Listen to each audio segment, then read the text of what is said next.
कि आपको एक चैप्टर जो है मेटलर्जी से, ये बिहार बोर्ड का बहुत वीकनेस रहता है। यहाँ से हमेशा कुछ ना कुछ सवाल ऑब्जेक्टिव में, शॉर्ट क्वेश्चन में देता ही देता है। प्राय ऑब्जेक्टिव में तो हमेशा देता है, तो इसीलिए मैं इसको ऐसे वीडियो बनाया हूँ ताकि आपको ऑब्जेक्टिव्स में कोई दिक्कत नहीं हो।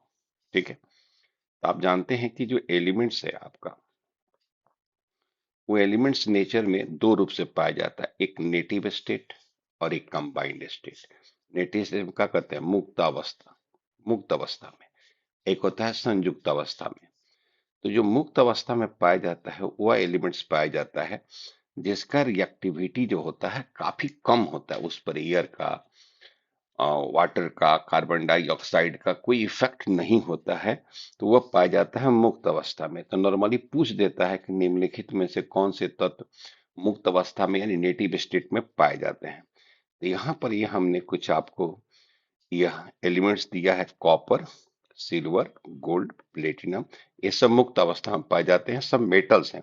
और नॉन मेटल्स में आपको ये ऑक्सीजन है, नाइट्रोजन है, इवन आपका नोबेल गैस है, ये भी नॉन मेटल्स में ये मुक्त अवस्था में पाया जाता है।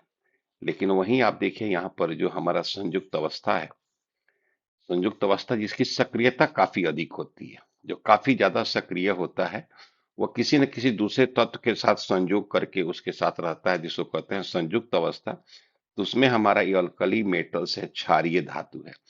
इसको यहाँ पर एक बार बताने का कारण ये भी है कि बहुत बार पूछता है कि निम्नलिखित में कौन क्षारीय धातु है, कौन क्षारीय मृदा धातु है। एक तो संयुक्त अवस्था में पाया जाता है, तो इसमें आपको याद रखना है lithium, sodium, potassium, rubidium, caesium, francium. Even आपका जो अल्कलाइन अर्थ मेटल्स है उसमें है beryllium, magnesium, calcium, strontium, barium. ये सब अल्कलाइन अर्थ मेटल में आपका यह है क्षारीय मृदा धातु, अल्कलाइन अर्थ मेटल। तो ये भी पूछ देता है। फिर पूछता है कौन ट्रांजिशन मेटल्स है। तो यहाँ पर आपको डबल फायदा यह हो जाएगा कि ये ट्रांजिशन मेटल्स है, संक्रमण धातु है, जो आपको संयुक्त अवस्था में chromium, manganese, iron, copper, zinc, silver और कुछ अदर मेटल्स है जैसे अल्युमिनियम है, टीन है, लेड है, इनके भी संयुक्त अवस्था में पाया जाता है। एक चीज आपको यहाँ देख रहे हैं कि जो हमारा ये कॉपर और सिल्वर है, यह संयुक्त अवस्था में और मुक्त अवस्था दोनों अवस्था में पाया जाता है। ठीक है, अब एक चीज पूछा जाता है कि भूपट्टी वाले सवाल होता है, भूपट्टी का सवाल होता है। तो जो जमीन के अंदर भूपट्टी है वही कंपोजिशन ऑफ, यहाँ पर जो है composition of earth crust, Bhupatti का संगठन। तो अब देखिए यहाँ जो परसेंटेज यहाँ लिखा हुआ है, तो परसेंटेज याद करने की जरूरत आपको नहीं है, परसेंटेज याद करने की जरूरत नहीं है। आपको ये एलिमेंट्स है जो सीक्वेंस में याद रखना, oxygen, silicon, aluminium, iron, calcium, sodium, potassium. और याद करने के लिए मैंने एक आपको आसान तरीका बता दिया, ट्रिक दे दिया है, जिसको आप ट्रिक कह सकते हैं। इसको कैसे याद रखेंगे? ओ सीता आलू फे का ना करो। ओ से हो गया ऑक्सीजन, सीता से हो गया सिलिकॉन, आलू से हो गया अल्युमिनियम, फे से हो गया आयरन, का से हो गया कैल्शियम, ना से हो गया सोडियम, करो। तो अगर आप याद रख लेते हैं तो आपका सवाल इसका बन जाएगा। अब देखिए इसमें जो पहला तत्व है वो ऑक्सीजन, सीता, सिलिकॉन, ये नॉन मेटल्स है, ये अधातु है। ठीक है, और उसके बाद जो पाया जा रहा है जो अल्युमिनियम है, जो 7.5 है, ये भी धातु है। आयरन है, सेकेंड मेटल्स है, आयरन सेकेंड मेटल्स जो अर्थ क्रस्ट में पाया जाता है अल्युमिनियम के बाद। ये आयरन है, कैल्शियम है, सोडियम है, पोटेशियम है। इतना आपको याद रखना है, याद रखना बहुत आसान है आपके लिए। वो सीता आलू फेंका ना करो, याद रखिएगा तो आपको याद हो जाएगा। ठीक है, ये पॉइंट्स है, नोट भी कर लीजिएगा आप। उसके बाद आपसे कुछ ऑब्जेक्टिव में ओर्स अयस्क के विषय में पूछता है, जैसे ये अल्युमिनियम मेटल्स है। ठीक है, अल्युमिनियम मेटल से तो आप देखिए इसका दो ऑक्साइड, आप दो ओर्स आपके, बॉक्साइट, कैलोनाइट। बॉक्साइट का हो गया Al2O3। नॉर्मली ये पूछता है बॉक्साइट्स का ओर, तो आपको बॉक्साइट्स का ओर याद रखना है। ठीक है, अब यह है आयरन का है। आयरन में आपका कितना, haematite, magnetite, siderite, iron pyrite. तो हेमेटाइट का फॉर्मूला है Fe2O3, मैग्नेटाइट का Fe3O4, सीडेराइट का FeCO3, आयरन पायराइट का FeS2। तो ये आपको याद करना पड़ेगा विद्यार्थी, इसको आप देख लीजिएगा, याद करने में पूछ देगा कि आयरन का एस कौन सा है। तो मैं haematite, magnetite, siderite, iron pyrite. उसके बाद आपके पास है कॉपर। ठीक है, तो कॉपर का और है कॉपर पायराइड्स। मुख्य रूप से हम लोग कॉपर पायराइड से ही कॉपर का निष्कर्षण करते हैं, कॉपर का मेटलर्जी हम लोग करते हैं कॉपर पायराइड से। ठीक है, तो इसको आप याद रखिएगा, इसको आप क्या कीजिएगा, याद रखिएगा कॉपर पायराइड से। फिर है हमारा मैलेकाइट्स। ठीक है, तो ये फॉर्मूला है क्यूपराइट Cu2 कॉपर गैलेंस। ठीक है, यह है एजूराइट। एजूराइट भी आपका कॉपर का है। अब देखिए यहाँ पर एक चीज डिफरेंट एजूराइट और मैलेकाइट में, यहाँ पर बस एक डिफरेंस है, आपका यहाँ पर 2 लगा दिया है, बाकी फॉर्मूला वही है CuCO3 COH का होल ट्वाइस, यहाँ 2 लगा दिया है। तो ये हमारा हो गया कॉपर का। ठीक है, अब देखिए यहाँ पर अब हमारे पास क्या है, जिंक। तो zinc blende ZnS, calamine ZnCO3, जिंकाइड ZnO। ठीक है, याद रखिएगा आप। उसके बाद है मैग्नीज। ठीक है, आपका है मैग्नीज। मैग्नीज का है पायरोलुसाइड, जिसका और का सिम फॉर्मूला है MnO2। फिर है कैल्शियम। ठीक है, ये है कैल्शियम। कैल्शियम में लाइमस्टोन, कैल्शियम कार्बोनेट, ये है जिप्सम। ठीक है, इसके बाद है लेड, गैलेना PbS, सेलुसाइट PbCO3। ठीक है, उसके बाद आपका यह है silver, argentite Ag2S, horn silver AgCl। ठीक है, और भैया बिहार बोर्ड का बहुत प्यारा सा क्वेश्चन है, मरकरी का ओर है सिनेबार। सिनेबार जो है मरकरी का ओर है, याद रखिएगा। ठीक है, तो ये जो आपका ओर है, तो ये ओर आपको याद करना है, इसीलिए बहुत मिनिमम इसी में से आप देखिएगा कि आपका जो ऑब्जेक्टिव रहेगा इसी में से रहेगा। अब हमारे पास जो अयस्क से, ओर से प्योर मेटल प्राप्त करने का जितना भी प्रोसेस है, उसको हम लोग कहते हैं मेटलर्जी। उसको क्या कहते हैं, मेटलर्जी, धातुक्रम। अब इसमें क्या होता है, मिनरल्स। तो मिनरल्स क्या होता है कि जो मेटल्स होते हैं पृथ्वी के अंदर नेचर में जिस रूप से पाए जाते हैं, उसे हम लोग कहते हैं मिनरल्स, खनिज कहते हैं। और उसमें से जो आसानी से और कम खर्चा में इजिली और इकोनॉमिकली मिल जाता है मेटल्स हमको, तो उसको हम लोग कहते हैं ओर्स। तो कहता है कि सभी ओर्स मिनरल्स है, सभी अयस्क खनिज है, लेकिन सभी खनिज अयस्क नहीं है। ये लाइन हमेशा याद रखिएगा कि मिनरल्स में वह मिनरल्स जिससे हम लोग आसानी से कम खर्च में कोई धातु को निकाल सके, उसको ओर्स कहते हैं। इसलिए ओर्स मिनरल्स है, यानी ओर्स मिनरल्स है, लेकिन सभी मिनरल्स ओर्स नहीं है, क्योंकि सभी मिनरल से धातु आसानी से और कम खर्च से नहीं निकाल सकते हैं। ठीक है, तो ये हो गया खनिज, ये हो गया अयस्क। अब उसके बाद हमारे पास जो प्रोसेस होता है, ओर्स हमको मिल गया, तो उसका हमको करना पड़ता है कंसंट्रेशन सांद्रण। कंसंट्रेशन सांद्रण में क्या होता है कि ओर से इम्प्रूटीज हटाते हैं। ठीक है, अगर आपको ओर मिला, ओर जो मिला, उस ओर में मेटल्स तो है ही, और उसके साथ उसमें रहता है इम्प्यूरिटी, अशुद्धि रहता है। तो इस इम्प्यूरिटीज को हम लोग कहते हैं गैंग, इसको कहते हैं गैंग। ठीक है, तो बहुत सारे इम्प्यूरिटीज रहता है जो आसानी से निकल सकता है, तो उसी के लिए हम लोग ज्यादा से मिट्टी, बालू, जलवाष्प ये सब रहता है, तो उसको निकालने के लिए कंसंट्रेशन करते हैं, सांद्रण करते हैं, ताकि उसमें ओर्स की मात्रा ज्यादा हो जाए, इम्प्यूरिटीज कम हो जाए। ठीक है, तो उसमें यह फिजिकल विधि मेथड्स है, और एक है केमिकल मेथड। तो फिजिकल मेथड्स में देखिए, एक है ग्रेविटी सेपरेशन, एक है फ्रोथ फ्लोटेशन प्रोसेस, एक है चुंबकीय। ग्रेविटी सेपरेशन जो होता है, ये हमारा होता है डेंसिटी के डिफरेंस के आधार पर। ये नॉर्मली होता है ऑक्साइड ओर के लिए। ठीक है, और जो फोर्थ फ्लोटेशन होता है, आप सबको याद ही होगा कि ये होता है सल्फाइड के लिए, सल्फाइड ओर के लिए। ठीक है, अब मैग्नेटिक सेपरेशन में देखा जाता है कि अगर ओर्स जो है, अगर वह मैग्नेटिक है, तो इम्प्यूरिटी नॉन मैग्नेटिक होना चाहिए। यानी अयस्क अगर चुंबकीय है, तो अशुद्धि अचुंबकीय होना चाहिए। अगर ओर्स नॉन मैग्नेटिक है, तो इम्प्यूरिटी मैग्नेटिक होना चाहिए। तो ये क्या है, तो आपको मैं बता रहा हूँ कि आप इसका फुल डिटेल्स अपना सिलेबस क्वेश्चन जरूर तैयार कर लीजिएगा। फ्रोथ फ्लोटेशन प्रोसेस, ये इंपॉर्टेंट है VBI। ठीक है, और केमिकल मेथड्स में होता है, रासायनिक विधि इसमें होता है लीचिंग, निक्षालन। तो लीचिंग में क्या होता है, जो ओर्स होता है एक सुटेबल सॉल्वेंट में हम डिजोल्व करते हैं, जिसमें ओर्स डिजोल्व हो जाता है, इम्प्यूरिटी डिजोल्व नहीं होता है, उसको प्रिंट, उसको क्या करते हैं, फिल्टर करके बाहर कर लेते हैं। और फिर उस सोल्यूशन से सुटेबल मेथड के द्वारा ओर्स को हम लोग बाहर निकाल लेते हैं। तो निक्षालन में होता क्या है कि जो ओर्स अयस्क होते हैं एक उचित विलायक में उसको घोलते हैं, जिसमें अयस्क घुल जाता है लेकिन अशुद्धि नहीं घुलता है। तो अशुद्धि को छान कर बाहर कर लेते हैं और जो प्राप्त विलयन होता है उससे उपयुक्त विधि के द्वारा अयस्क हम लोग क्या करते हैं, बाहर कर लेते हैं। तो यह लीचिंग है। जैसे इसमें अल्युमिनियम हो गया, इवन आपका इसमें सिल्वर, गोल्ड, इस विकल्प के हम लोग विधि यूज करते हैं अल्युमिनियम, सिल्वर और गोल्ड के लिए। ठीक है। अब देखिए, अब हमको यहाँ पर आकर मिल गया, क्या चीज मिल गया, तो हमको मिल गया कंसंट्रेटेड और सांद्रित और मिल गया, मतलब अशुद्धि 100% हटा नहीं, जितना हटना था वो हट गया। अब जो हमको सांद्रित और मिलता है कंसंट्रेटेड और, तो अब क्या करते हैं हम लोग, कन्वर्सन ऑफ कंसंट्रेटेड और इनटू ऑक्साइड, यानी कंसंट्रेटेड और को ऑक्साइड में कन्वर्ट कर देते हैं, यानी सांद्रित अयस्क को ऑक्साइड में करते हैं रूपांतरण। तो अभी कैसे होगा, तो ये होगा आपका ऑक्सीडेशन के कारण, ऑक्सीकरण के कारण।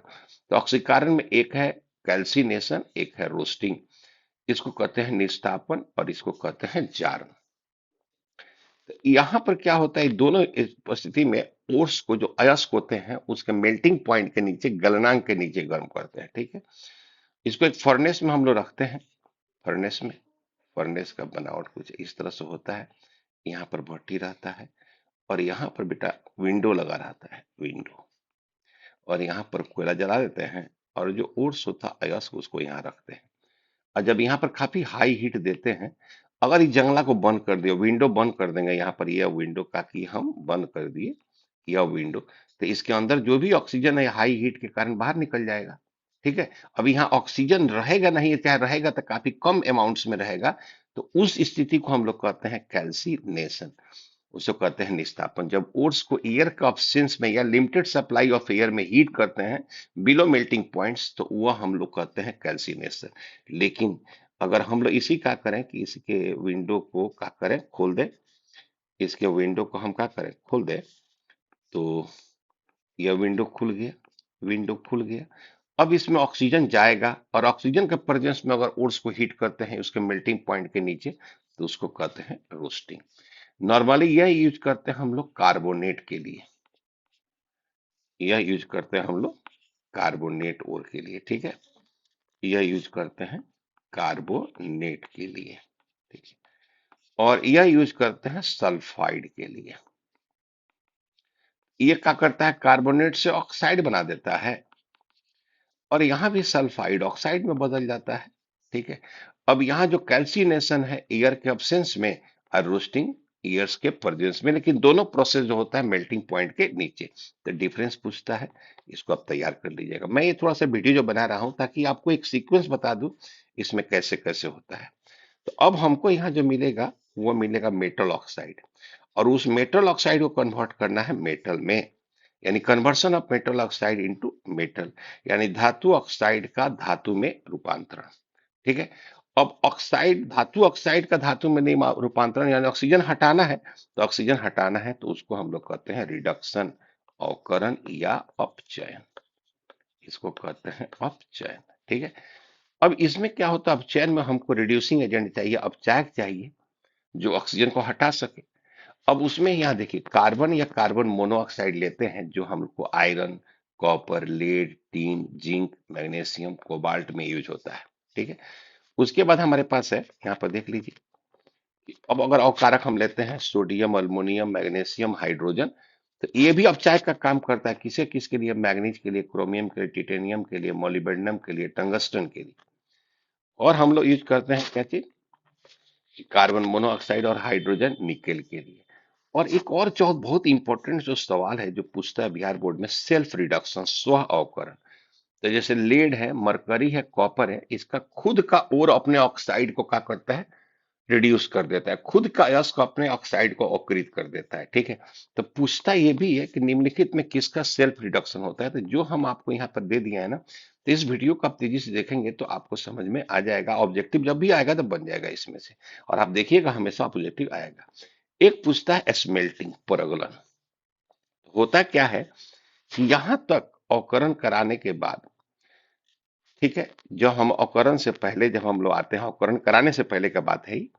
स्मेल्टिंग एक प्रक्रम है, इसमें क्या होता है, ओर जो है ओर, तो इस ओर के साथ तो इम्प्योरिटीज रहता ही है, गैंग रहता ही है, ये रहता ही है। उसमें हम क्या करते हैं, फ्लक्स मिलाते हैं। फ्लक्स ये बाहर से सब्सटेंस मिलाते हैं, जो इस ओर में से यहां से ये क्या करता है कि गैंग के साथ कंबाइन कर लेता है फ्लक्स। माने फ्लक्स का काम यही है कि जो ओर्स में इम्प्योरिटीज है उसको कंबाइन कर लेगा। ठीक है। और कंबाइन करके ये बना देता है स्लैग। ठीक है। बस यहाँ ये जो फ्लक्स है, गैंग को ओर्स में जो प्रेजेंट है गैंग, उसके साथ कंबाइन करके स्लैग बनाता है। तो स्लैग मोल्टेन स्टेट में होता है, इसका डेंसिटी कम होता है। और वहां पर रिड्यूसिंग एजेंट में कोक को प्रेजेंस करते हैं, यानी ओर्स के साथ गैंग है, एक फ्लक्स में डाल दिए और कोक डाल दिए, जो इसका ऑक्साइड को रिड्यूस करेगा, और हाई टेम्परेचर ब्लास्ट फर्नेस पर इसको हीट करते हैं। ठीक है। अब कोक क्या किया कि इसके ऑक्सीजन को हटा दिया, फ्लक्स इसमें से गैंग को हटा दिया, और हमको मिलता है मोल्टेन मेटल मिलता है, यानी पिघला हुआ मेटल मिलता है। ठीक है। तो इसी को हम लोग कहते हैं स्मेल्टिंग। ठीक है। और जो पिघला हुआ मेटल मिलता है वो नीचे रहता है, और जो स्लैग रहता है ये ऊपर रहता है, उसके ऊपर तैरते रहता है। तो एक तरफ स्लैग बाहर निकाल लेते, एक तरफ से मेटल बाहर निकाल लेते हैं। नॉर्मली हम लोग यूज करते हैं आयरन में। ठीक है। तो एक प्रॉब्लम हो गया। अब यहाँ देखिए, आप लोग जो हिंदी में लिखते अयस्क के साथ तो भैया गैंग पहले से ही रहता है, गैंग गैंग अशुद्धि पहले से रहता है। अब इसमें क्या करते हैं हम लोग कि गालक जो है, एक गालक इन अशुद्धि के साथ कंबाइन करके क्या बना लेता है, धातुमल। धातुमल बना लेता है। यानी गालक जो है फ्लक्स, इसको हिंदी इंग्लिश में कहते हैं, गैंग से अशुद्ध करके क्या बना दिया, धातुमल। धातु का गंध, मल माने क्या होता है, गंदा। किसका गंदा, तो धातु का। धातु का गंदगी यही ना अशुद्धि है, तो धातु मल बना दिया, गलित अवस्था में पाया जाता है। और यहाँ पर इसको अयस्क को कोक के साथ काफी उच्च ताप पर गर्म करते हैं, तो वह अवकृत हो जाता है और गलित धातु प्राप्त होता है। तो ये नीचे, ये ब्लास्ट फर्नेस के नीचे पाया जाता है, धातु मल उसके ऊपर पाया जाता है। देखिए गालक, अगर पूछे गालक क्या है, तो कह देंगे गालक एक पदार्थ है, रासायनिक पदार्थ है, जो अयस्क के साथ मिलाया जाता है, जो उसमें उपस्थित अशुद्धि के साथ संयुक्त को संजोग कर गलित अवस्था में धातुमल बनाता है। ठीक है। तो धातुमल यह हो गया, गलित अवस्था मिल गया। अब ये जो फ्लक्स है, ये दो प्रकार के, एसिडिक फ्लक्स और बेसिक फ्लक्स, अम्लीय गालक, क्षारीय गालक। तो देखिए, नॉन मेटल का जो ऑक्साइड होगा वह होता है अम्लीय, मेटल का जो ऑक्साइड होगा वह होगा क्षारीय। अब हमको यहाँ पर आते आते जब हम लोग उसका रिडक्शन करा दिए, तो हमको मिला अब इम्प्योर मेटल मिला, अभी प्योर नहीं मिला, इम्प्योर मिला, अशुद्ध धातु मिला। अब इसका हमने क्या किया, रिफाइनिंग किया, रिफाइनिंग ऑफ मेटल्स, यानी धातुओं का शुद्धिकरण। अब देखिए, शुद्धिकरण में जो पहला प्रोसेस है लिक्वेशन, जिसको कहते हैं द्रवण। यह यूज करते हैं लो मेल्टिंग पॉइंट वाले मेटल का, जिसका मेल्टिंग पॉइंट निम्न हो, जो निम्न गलनांक वाला होता है, जैसे टीन है, टीन के लिए यूज करते हैं। ठीक है। टीन हो गया, फिर लेड भी हो गया इसमें। ठीक है। उसके बाद यह है डिस्टिलेशन, आसवन। यह यूज करते हैं वोलाटाइल मेटल के लिए, वोलाटाइल मेटल के लिए, वाष्पशील धातु के लिए। तो उसमें कौन कौन है, कैडमियम है, जिंक है, मरकरी है। याद रखना है किस मेथड्स में किसको, आपसे पूछ देगा निम्नलिखित में कौन से धातु को आसवन विधि के द्वारा शुद्धिकरण करते हैं, तो कैडमियम, जिंक, मरकरी। इसमें आपका है लिक्वेशन प्रोसेस है, तो आपका टीन है। ठीक है। उसके बाद आपका है वेपर फेज रिफाइनिंग, वाष्प अवस्था शुद्धिकरण। तो इसमें क्या होता है, जो मेटल्स होता है उसका कंडीशन है कि उसको वोलाटाइल होना चाहिए, और वह कंपाउंड किसी दूसरे के साथ कंबाइन करके वोलाटाइल कंपाउंड करे, हीट करने पर, अब पुनः हीट करें तो डिकम्पोज हो जाना चाहिए। अब इसमें वेपर फेज रिफाइनिंग में आपको बाबू दो क्वेश्चन पूछता है। एक मूंड प्रोसेस से किसे कहते हैं, तो मूंड से निकेल को कहते हैं। देखो कैसे याद रखोगे, तो यहाँ देखो, यहाँ पर मूंड में ही एन है, एन से याद रखना निकेल। तो मूंड प्रोसेस से निकेल का हम शुद्धिकरण करते हैं। और एक है वैन आर्कल प्रोसेस, वैन आर्कल विधि, जिससे टिटेनियम और जिरकोनियम का शुद्धिकरण करते हैं, टिटेनियम और जिरकोनियम। अच्छा, एक है इलेक्ट्रोलाइटिक रिफाइनिंग, विद्युत अपघटनी शोधन, कॉपर सिल्वर को हम लोग करते हैं। ठीक है। और एक है जोन रिफाइनिंग, मंडल परिष्करण। इसमें अल्ट्रा प्योर मेटल तत्व चाहिए हमको, अति शुद्ध, नॉर्मली सेमीकंडक्टर बनाना होता है और चालक, तो इसीलिए हम लोग सिलिकॉन और जर्मेनियम को जोन रिफाइनिंग के द्वारा शुद्ध करते हैं। एक छोटा सा वीडियो है जिसमें आप देखेंगे लगभग ऑब्जेक्टिव के लिए सब कुछ हम लोगों ने कवर कर दिया है ऑब्जेक्टिव्स के लिए। तो इसका आप एक बार वीडियो को ढंग से देखकर और सिंबल देखकर उसको याद कर लेंगे। इसका हम एक पीडीएफ आपको वीडियो के साथ ही लिंक में दे देंगे, ठीक है। चलिए विद्यार्थी, घबराना नहीं है, तैयारी मन से करते रहिए। बस इसको खाली देख लीजिएगा एक बार, तो आपको क्वेश्चन ऑब्जेक्टिव आपसे पकड़ा जाएगा, एक भी क्वेश्चन छूटेगा नहीं, ठीक है। तो यह शुरू से लेकर लास्ट तक आपका एक वीडियो है और इसमें लगभग लगभग हर बातों का चर्चा किया है, जो ऑब्जेक्टिव में मिस्टेक होता है, गलती हो जाता है इसके लिए, ठीक है। तो एक बार फिर से आपको हम यहाँ से हमारा कहानी शुरू होता है यहाँ से। ये देखिए, वो सीता आलू फेंका ना करो, वो सीता आलू फेंका ना करो, यहाँ से, ठीक है। इसका हम एक पीडीएफ भी आपको डाल देंगे, ठीक है। अगर चैनल पर फर्स्ट टाइम आया, सब्सक्राइब करना ना भूलें और शेयर भी करें ताकि ज्यादा से ज्यादा बच्चों को मिल सके, ऑब्जेक्टिव इसका बन सके। चलिए बच्चों, आप लोगों का परीक्षा एग्जाम बढ़िया जाए। धन्यवाद।